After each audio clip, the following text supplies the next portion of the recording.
Hello guys, welcome back to my channel. So in today's video, I'm going to be recommending you guys books that I think you should read during autumn/fall and just the cozier, colder months. I feel so fake making this video because A, I actually live in New Zealand, so it's heading into spring for me. So I've left autumn.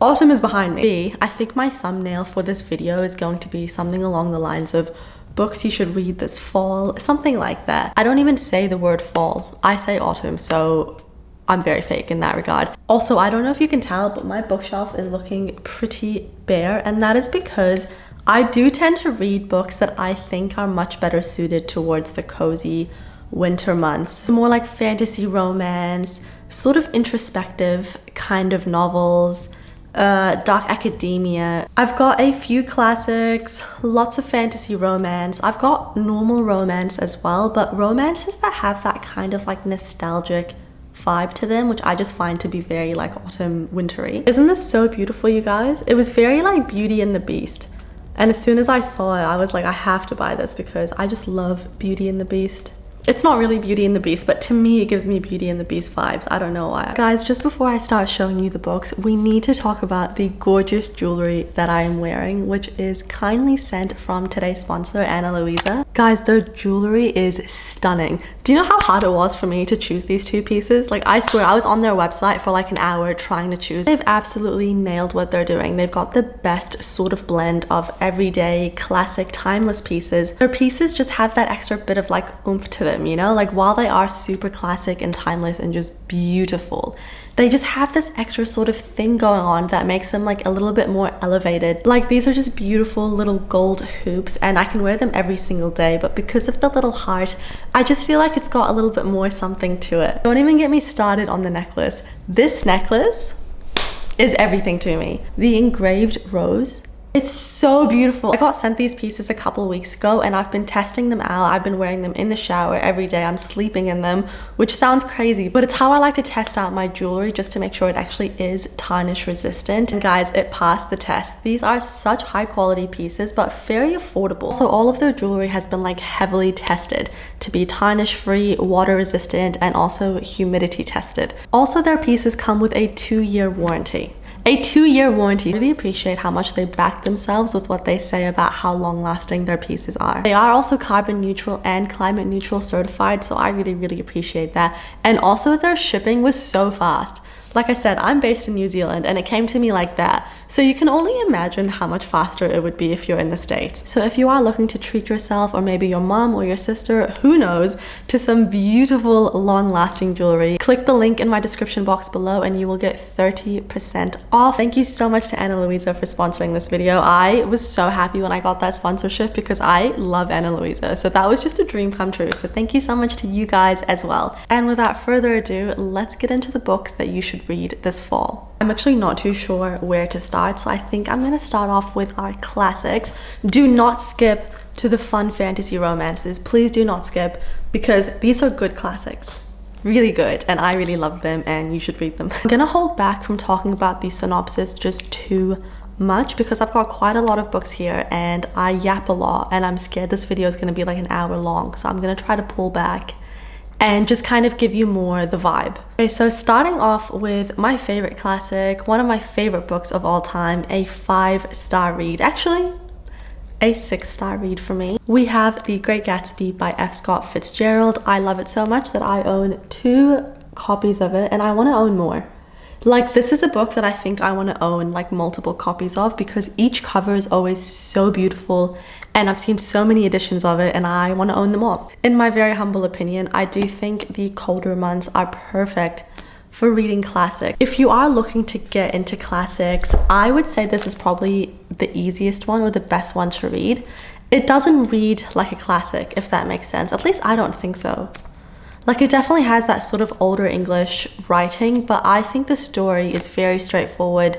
The plot is very easy to follow. This book is full of motifs and messages and themes that I personally think are so interesting. So it's set in the 1920s, the roaring 20s, the age of jazz music. It is glamorous, it is fabulous. I love the backdrop of this book. I love it. I love the glitz and glam and just that kind of roaring 20s element going on. If you don't yet know, you haven't yet seen the movie, which by the way, the movie adaptation of this book, chef's kiss. It was executed so well. So this book is essentially about Jay Gatsby, who is like the self-made millionaire, and he throws the most extravagant, fabulous parties. It's all in the hopes of getting the attention of Daisy Buchanan, who is like his old sort of flame. He had a romance with her when he was younger, and he was quite poor at that time.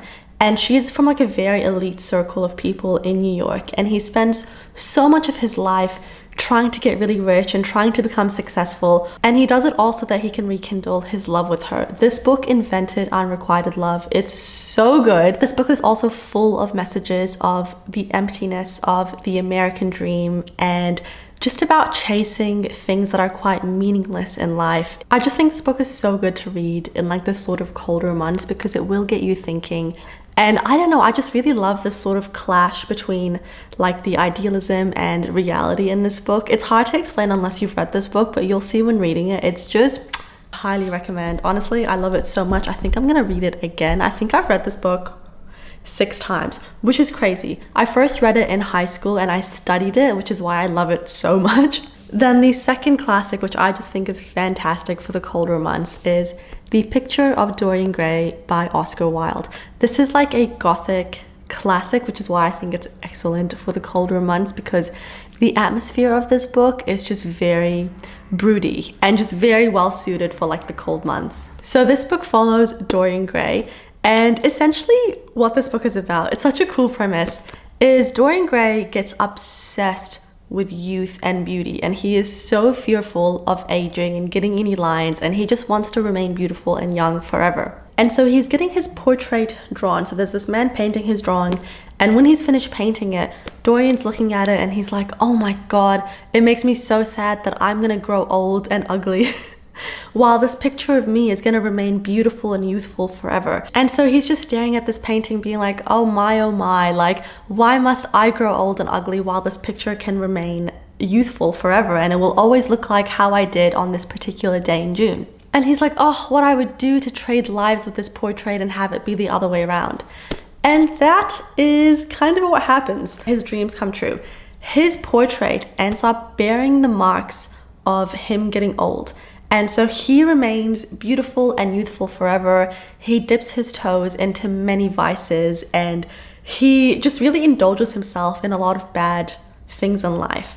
And so while he remains looking gorgeous and youthful and, you know, that young boyish charm, his portrait is decaying, and it's showing all the marks of like the bad things that he's doing in his life. And I'm not gonna say anything more, but I just think this book was so good. So good, so well executed. The writing is phenomenal. I think this is Oscar Wilde's only novel, but I used to love Oscar Wilde's poetry. I just love the way he wrote, and I just think this is such a good classic. It definitely reads a little bit more difficult than Gatsby in my opinion. Okay, next up is a classic that I just think is so perfect for the colder sort of months. It's cozy, it's cute, and I just love it. The Hobbit by J.R.R. Tolkien. This book invented modern fantasy. Well, no, that's a lie. I don't know if it invented modern fantasy, but it definitely paved the way. This book walked so that all of our favorite fantasy romances could run. So you have to pay respect where respect is due. I only read this book earlier this year, and I read it when it was autumn for me, and it was just the perfect vibe. If you don't know, The Hobbit follows Bilbo Baggins, and something about hobbits is they are very cozy creatures. They love their comfort. They live in these things called hobbit holes, and it's like perfect and cozy. They love to drink tea. They love to eat cake. They're just very cute, cozy creatures, and I love them. I am a hobbit. One day, Gandalf the wizard comes knocking at Bilbo's door, and he's like, you need to come with us on this adventure with these dwarves. And they're trying to reclaim their land back because Smaug this dragon has taken their land. And so they just go on this like epic adventure. It's actually like a children's book. I believe you could definitely read it to a child.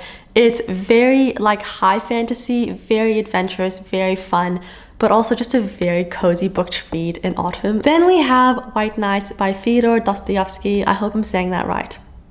I think I always say it wrong and someone always corrects me. So please correct me if I am wrong.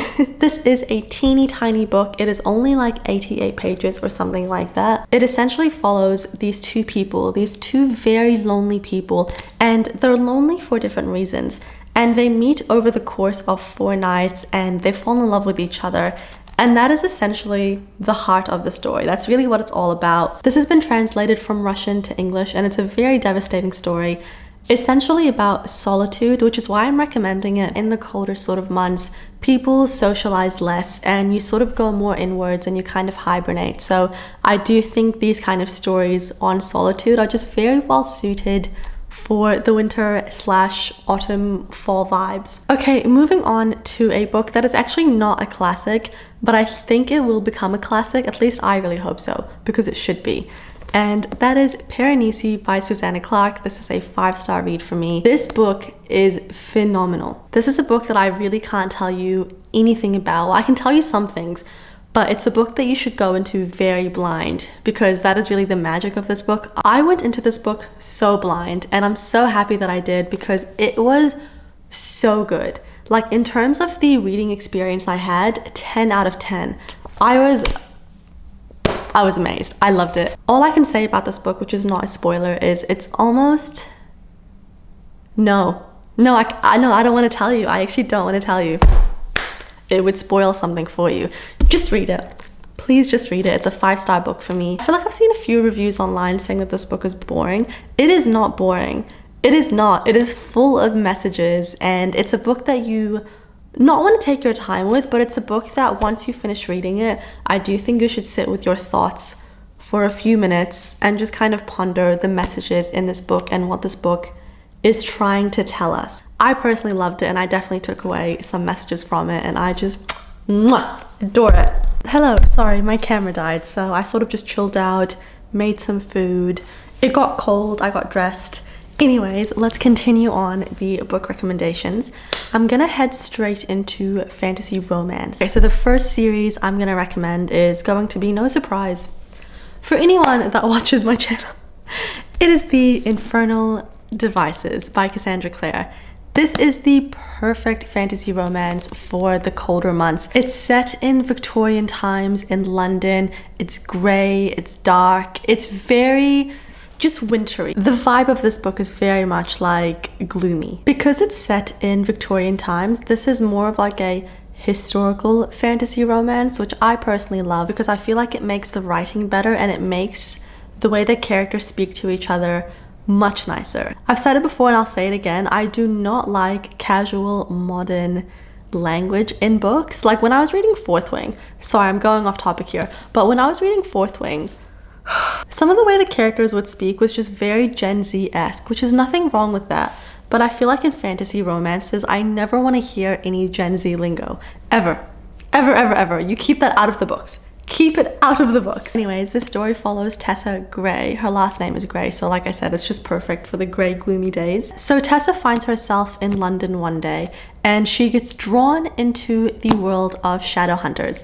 If you don't know, shadow hunters have angel blood in them, and their job is to protect people from demons. So there's a lot of kind of like angels and demons talk in this book, and good versus evil, and I just think this book is chef's kiss. Cassandra Clare is known for doing love triangles. I think that's just her thing, but she does love triangles in a way that is so beautiful. It's never icky, and it's always done in a way where you can just never decide who you want her to be with. I love the characters in here. I love the world. If you don't know, this is a 5-star series for me. The other 2 books I have in this series are slightly different. So this is the older version of it, then these are like the newer copies. The spines don't match up, which really bothers me. So I might buy Clockwork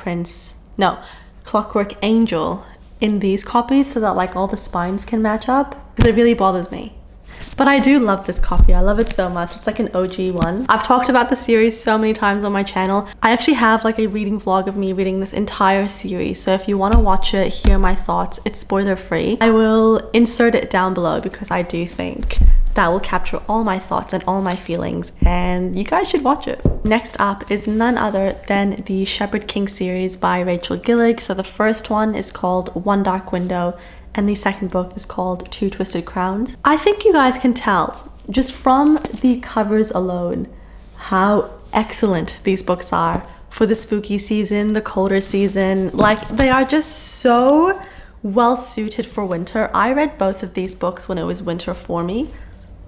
Was it? Yes, it was winter for me when I read both these books. They perfectly capture that kind of gloomy atmosphere that you want in winter, you know? So these are gothic fantasy romance, and I just think that's the best kind of genre for the gloomy season. You know, like, it's just so good.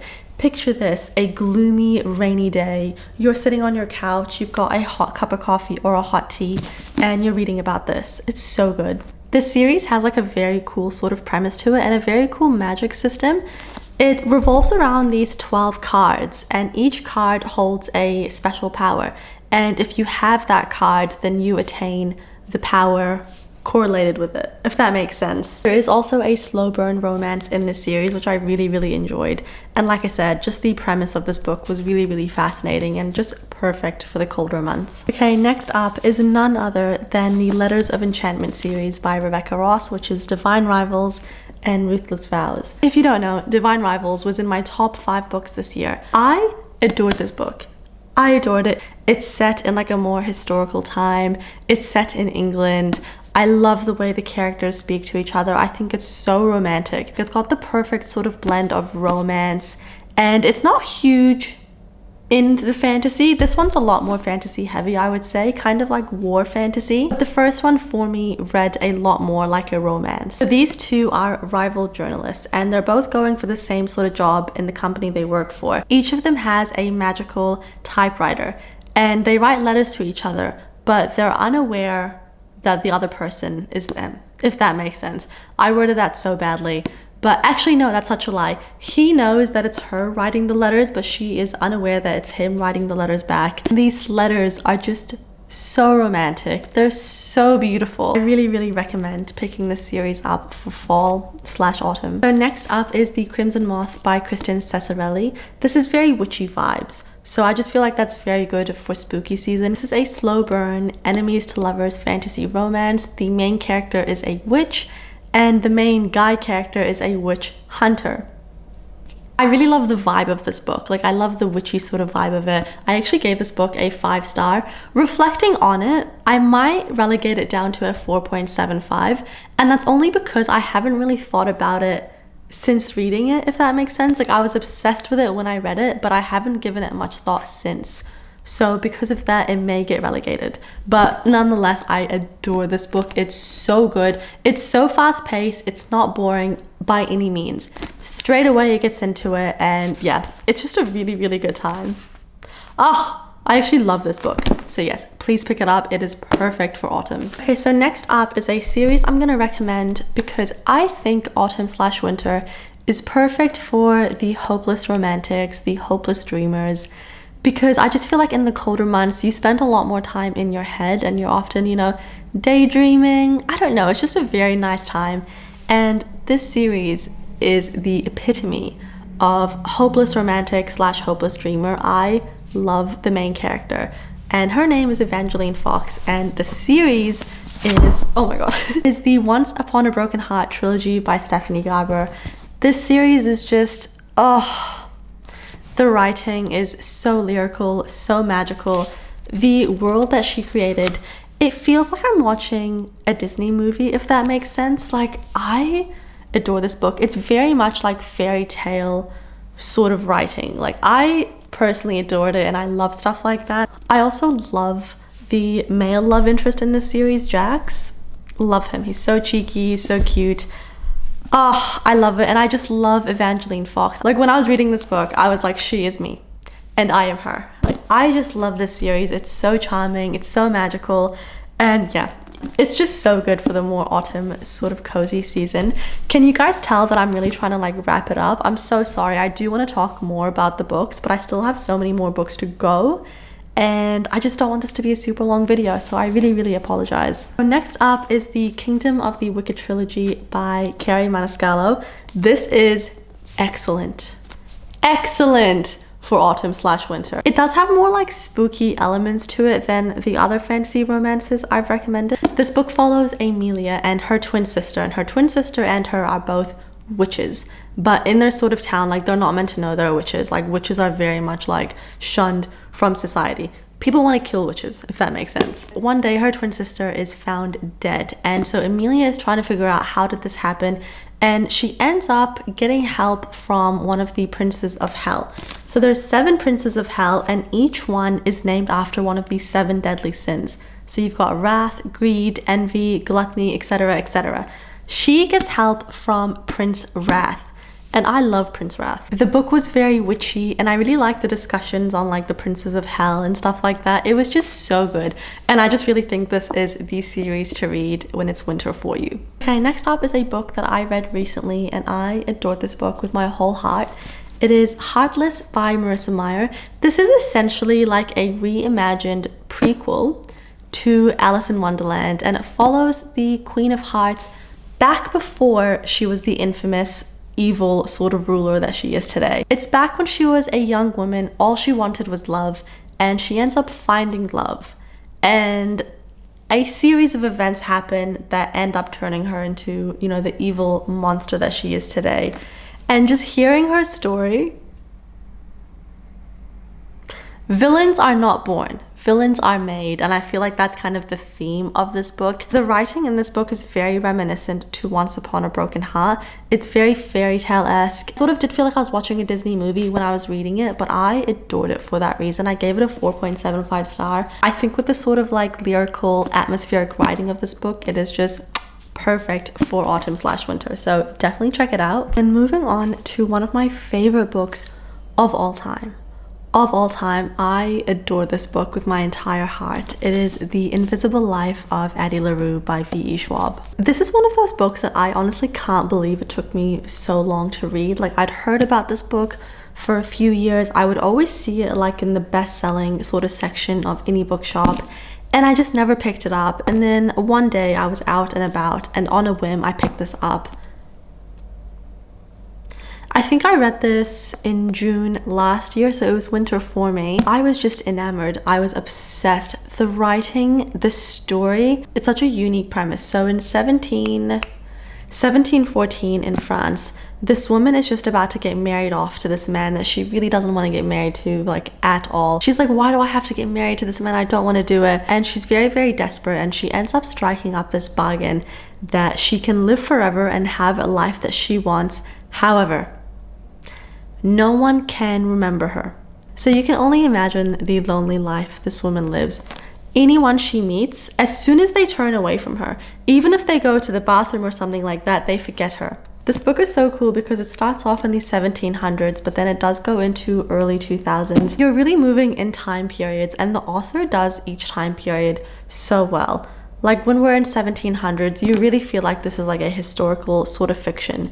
And then once it goes into like 2000, when does it go into? Yeah, like 2014, stuff like that. It very much seems like a book set in the 2000s, if that makes sense. It's hard to kind of explain, but she just does the time period so well. It's not time travel, really, but if you know what I mean, like we're in different time periods, and I just think it was done so well. I thought the story was captured so well. Her emotions of like, she just wants a friend or she wants love or anything like that, but anyone that she meets forgets about her. She can't leave a mark on anything. She can't form friendships or anything like that until one day she goes into this bookshop and she meets this guy, and he remembers her. He remembers her. Even if she goes away and she comes back, he remembers her. And it's so beautiful. Oh my god, this book is so good. I can't even express to you guys how good this is. I'm definitely going to reread it sometime soon. The writing, the storytelling, the ending of this book.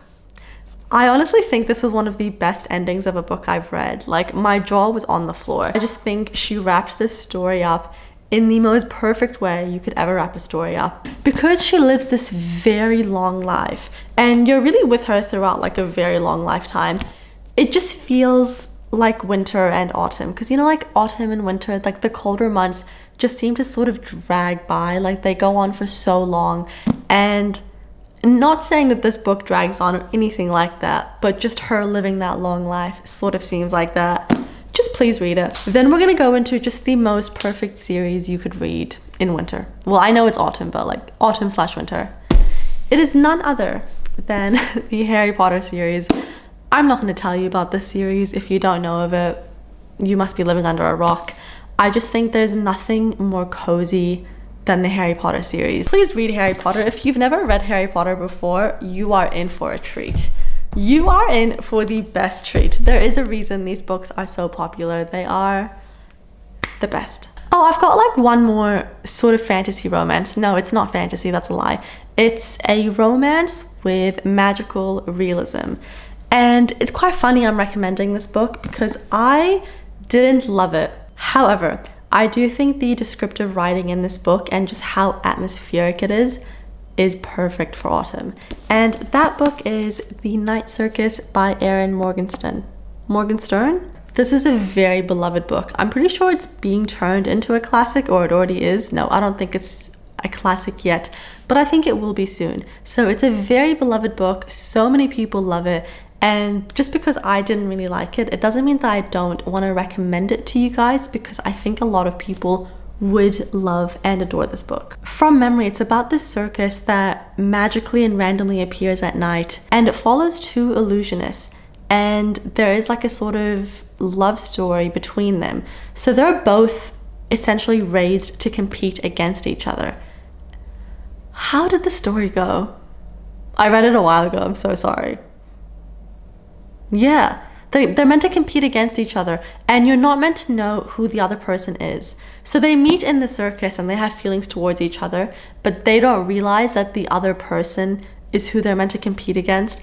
I'm explaining this so bad, honestly so bad. This is definitely very like more character driven, and it really focuses on the lyrical sort of descriptive writing. If you love descriptive writing, you would love this, and I do enjoy descriptive writing, but it was just a bit too much for me. However, I can't take away from the fact that it was beautifully written. Like, it really was so beautiful. But for me, the reason I just didn't love it so much was the plot fell a bit flat for me. But like I said, I know a lot of people love it, so I don't want to discourage you guys from reading this book. And I really do think this is a very, very, very good book to read in the colder months, because like I said, the atmosphere of it, the circus sort of atmosphere, is done so well. So the romance books I'm going to recommend all have a very nostalgic sort of undercurrent to them, like kind of sad, and just, yeah, I think nostalgic is the best word for it.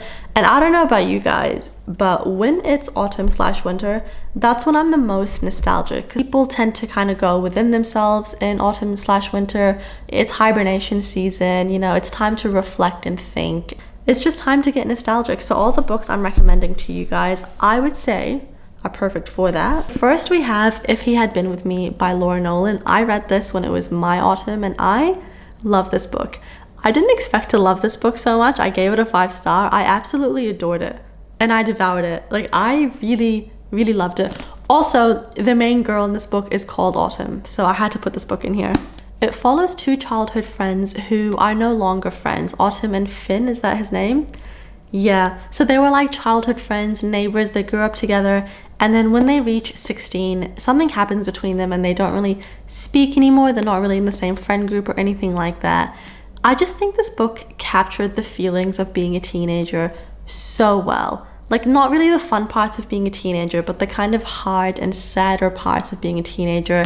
And it's very nostalgic, it's very reflective, and I just absolutely loved this story. It is sad, by the way, which is why I'm putting it in here, because I think autumn is a time to be sad. I absolutely love this book, and to me it just gives me very fall/autumn vibe. And another nostalgic romance. These are very much like second chance romance stories, I've realized, which is very autumn, you know? Next up, we have a book that people either really love or don't like. So I personally love it, but I know it's not everyone's cup of tea. It is Normal People by Sally Rooney. I adore this book. This is a story of two people who have sort of different backgrounds and different social status, but they can't help but be very, very, very drawn to each other. And it follows them from high school up until like adulthood, like college sort of adulthood. And they always find their way back to each other. Like, no matter what happens, they somehow come back to each other. And I don't know, I just think it's a really good book to read in autumn. Also, I highly recommend watching the show Normal People.